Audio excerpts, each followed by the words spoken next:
அதிமுக பாஜக கூட்டணி அமைய வாய்ப்பு உள்ளதா அப்படிங்கிறத பற்றி நம்ம பார்க்கலாம். பாஜகவோட இணைந்து தேர்தலை சந்தித்தால்தான் அதிமுக வெற்றி பெற முடியும் அப்படின்னு அமமுக பொதுச் செயலாளர் டிடிவி தினகரன் சொன்ன கருத்து தமிழக அரசியல் அரங்கில் இப்போ பேச்சு பொருளாக மாறி இருக்கிறது. ஆனால் பாஜகவோட எந்த காலத்திலையும் கூட்டணி உடன்பாடு வரப்போகிறது கிடையாது, கூட்டணிக்கான வாய்ப்பே இல்லை அப்படின்னு சொல்லியிருக்காரு அதிமுகவுடைய முன்னாள் அமைச்சர் ஜெயக்குமார். அதிமுகவை ஒன்றுபடுத்தி சட்டமன்ற தேர்தலை சந்திக்க முயற்சியில் பாஜக ஈடுபட்டு வர்றதாகவும் அரசியல் விமர்சகர்களுடைய கருத்தாக ஒரு பக்கம் அவங்களும் இந்த மாதிரி ஒரு கருத்து முன்வைக்கிறாங்க. திரும்பவும் அதிமுக பாஜக கூட்டணி ஏற்பட வாய்ப்பு இருக்கிறதா, கூட்டணி தொடர்பான பேச்சுக்கள் எழுவது ஏன் அப்படிங்கிறத பற்றி நம்ம இப்போ பார்க்கலாம். தமிழ்நாட்டில் 2021 சட்டமன்ற தேர்தல் முடிவுகளுக்கு பிறகு அதிமுக பாஜக இடையே கருத்து மோதல்கள்லாம் ஏற்பட்டது. அப்போ 2023 பிப்ரவரி மாதம் நடைபெற்ற ஈரோடு கிழக்கு தொகுதி இடைத்தேர்தல் முடிவுக்கு பிறகு இந்த மோதல் தீவிரமடைந்தது. கடந்த ஆண்டு ஜூன் மாதம் ஆங்கில நாளேடு ஒன்றுக்கு அளித்த பேட்டியில் முன்னாள் முதலமைச்சர் ஜெயலலிதா குறித்து தமிழக பாஜக தலைவர் அண்ணாமலை சில கருத்துக்களை சொல்லியிருந்தார்.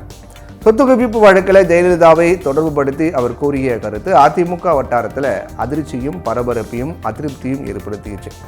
அண்ணாமலைக்கு எதிராக மாநிலம் முழுவதும் அதிமுக தொண்டர்கள் போராட்டம் நடத்தினாங்க. தொடர்ந்து அதிமுக மீதும் அந்த கட்சியினுடைய தலைவர்கள் மீதும் அண்ணாமலை விமர்சனங்களை முன்வைத்தார். இதன் காரணமாக அதிமுக கூட்டணியில் பாஜக இல்லை, அந்த கட்சியுடனான உறவை முறித்துக் கொள்வதாக கடந்த ஆண்டு செப்டம்பர் 25 அதிமுக பொதுச் செயலாளர் எடப்பாடி பழனிசாமி அறிவித்தார். இப்போ நடந்த 2024 நாடாளுமன்ற தேர்தலில் அதிமுக மற்றும் பாஜக தலைமையில் தனித்தனி கூட்டணிகள் அமைந்தது. தேர்தல் முடிவில் ஒரு தொகுதியில் கூட 2 அணிகளால் அதிமுகவிலும் சரி பாஜகவிலும் சரி ஜெயிக்க முடியல. அதே நேரம் 12 நாடாளுமன்ற தொகுதிகளில் பாஜக கூட்டணி 2ஆம் இடம் பிடித்தாங்க.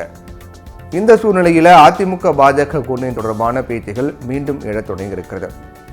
இந்த வாதத்தை அமமுக பொதுச் செயலாளர் டிடிவி தினகரன் தான் தொடங்கி வச்சிருக்காரு. அண்ணாமலை உள்ளிட்ட தமிழ்நாட்டில் இருக்கக்கூடிய பாஜக தலைவர்களும் இந்திய அளவில் இருக்கக்கூடிய தலைவர்களும் அதிமுக ஒன்றாக இருக்கணும் அப்படின்னு நினைக்கிறாங்க அப்படின்னு சொன்ன தினகரன் அதிமுக பாஜகவோட கூட்டணி வைத்ததால் தான் 2026 சட்டமன்ற தேர்தலில் திமுகவை வீழ்த்த முடியும் அப்படின்னு தெரிவித்திருக்கார். 2026 சட்டமன்ற தேர்தலில் திமுக வீழ்த்தணும் அப்படின்னா இது மட்டும்தான் யுக்தி அப்படின்ற மாதிரி அவர் சொல்லியிருக்காரு. சட்டமன்ற தேர்தலுக்கு முன்னர் தேசிய ஜனநாயக கூட்டணிக்கு இன்னும் பல அரசியல் கட்சிகள் வர இருக்காங்க. தேசிய ஜனநாயக கூட்டணி சட்டமன்ற தேர்தலில் வெற்றி பெற்று தமிழகத்தில் வெற்றி பெற்று கூட்டணி ஆட்சி அமைக்கும். பாஜகவோடு இணைந்து அதிமுக தேர்தலை சந்தித்தால்தான் வெற்றி பெற முடியும். பாஜக கூட்டணிக்கு அதிமுக வந்தால் தான் ஏற்றுக்கொள்ள தயாராக இருக்கு அப்படின்னு தினகரன் சொன்னார். திமுகவை வீழ்த்த பாஜக கூட்டணிக்கு அதிமுக வரணும் அப்படின்னு தினகரன் தெரிவித்தார். ஆனால் அதற்கான முயற்சிகள் மேற்கொள்ளப்படுகிறதா அப்படின்றது தான் தெரியல. அதிமுக அழிந்து விட வேண்டும் அப்படின்னு பாஜக நினைக்கல, அதிமுக ஒன்றாக இருந்தால்தான் திமுகவை வெல்ல முடியும் அப்படின்னு நினைக்கின்றனர் அப்படின்னும் சொன்னார். 2021 சட்டமன்ற தேர்தலின் போது முன்னாள் முதலமைச்சர் ஜெயலலிதாவினுடைய தொண்டர்கள் இணைய வேண்டும் அப்படின்னு எதிர்பார்ப்பு இருந்துச்சு. ஆனால் பழனிசாமி எடுத்த தவறான முடிவால் மீண்டும் ஆட்சிக்கு வர முடியல அப்படின்னு தினகரன் தெரிவித்திருந்தார்.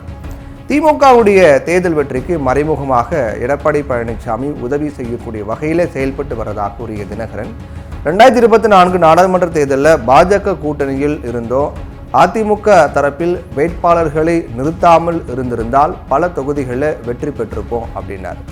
இது குறித்து தமிழக பாஜக தலைவர் அண்ணாமலையிடம் செய்தியாளர்கள் கேள்வி எழுப்பிய போது திமுக கூட்டணி தவிர இங்கு யார் ஆட்சிக்கு வரணும் அப்படிங்கிறத மக்கள் தெளிவாக இருக்காங்க, மக்கள் எங்கள் பக்கம் நம்பிக்கை வச்சிருக்காங்க அப்படின்னு சொன்னார் அண்ணாமலை. தினகரன் பேட்டி குறித்த கேள்விக்கு பதிலளித்த அண்ணாமலை அதிமுக குறித்த தினகரனுடைய கருத்தாக நான் அதை பார்ப்பதாக சொன்னார். அதே நேரம் அதிமுகவுடனான கூட்டணி குறித்து வெளிப்படையாக பதில் சொல்லாத அண்ணாமலை பாஜகவுடைய வளர்ச்சியை அதிமுக பொதுக்குழு கூட்டத்தில் எடப்பாடி பழனிசாமி ஆராய்ந்து பேசியிருக்காரு, பேச்சு பொருளாக எந்த கட்சி இருக்கு என்பதை மக்களுக்கு தெரியும் அப்படின்னாரு. தங்களுடைய கட்சிக்கான பணிகள் நிறைய உள்ளதாக கூறிய அண்ணாமலை 2024 ஆண்டு தேர்தலில் பாஜக தலைமையில் வலிமையான கூட்டணி அமைந்தது. 2026 ஆண்டு தேர்தலில் கூட்டணி ஆட்சிக்கு வர வேண்டும் என்று சொல்லியிருக்கோம், அதை நிகழ்த்தி காட்டும் அப்படின்னு சொன்னார்.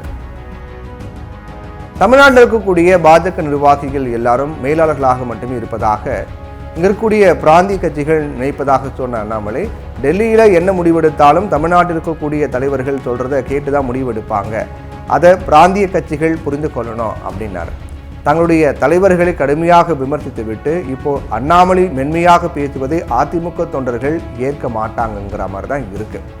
சமீப நாட்களாக பாஜக மீது அதிமுகவில் பெரிய அளவில் விமர்சனங்கள் முன்வைக்கப்படலை. ரெண்டு கட்சிகளுக்கும் இடையே இணக்கமான போக்கு நிலவுகிறது. விரைவில் இது வடிவம் பெறுவதற்கான வாய்ப்புகளும் இருக்கு அப்படிங்கிற மாதிரி தான் பேசப்பட்டு வருது. இப்போ பாஜகவுக்கு 4 எம்எல்ஏக்கள் இருக்காங்க. 2026 தேர்தலில் தனித்து நின்றாலோ அதிமுகவை தவிர்த்து தனி அணி அமைத்தாலும் பாஜக வெற்றி பெறுவதற்கு வாய்ப்புகள் மிக மிக குறைவுதான். அதனால அண்ணாமலை உள்ளிட்ட பாஜக இருக்கக்கூடிய மூத்த நிர்வாகிகளும் அதிமுக கூட்டணிக்கு வர வேண்டும் என்பதில் உறுதியாக இருக்கிறதாக தெரிகிறது. பாஜக தேசிய தலைமையும் ஒன்றுபட்ட அதிமுகவுடன் உடன்பாடு வைத்தால் வெற்றி கிடைக்கும் என நம்புறாங்க. அதிமுகவில் இருக்கக்கூடிய மேற்கு மண்டல தலைவர்கள் சிலர் மத்தியில் ஆட்சியில் இருக்கக்கூடிய பாஜகவின் ஆதரவு வேண்டும் அப்படின்னு மனநிலையில் இருக்கிறதாகவும் சொல்லப்படுது. பாஜக, பாமக, தேமுதிக ஆகிய கட்சிகளுடன் அதிமுக கூட்டணி சேர்ந்தால் திமுகவை தோற்கடிப்பதற்கான வாய்ப்புகள் இருக்கு அப்படின்னும், மாறா பாஜக அணி, நாம் தமிழர் கட்சி, தமிழக வெற்றி கழகம் அப்படின்னு 4 முனை போட்டி ஏற்பட்டால் அது திமுகவுக்கு சாதகமான முடியும்.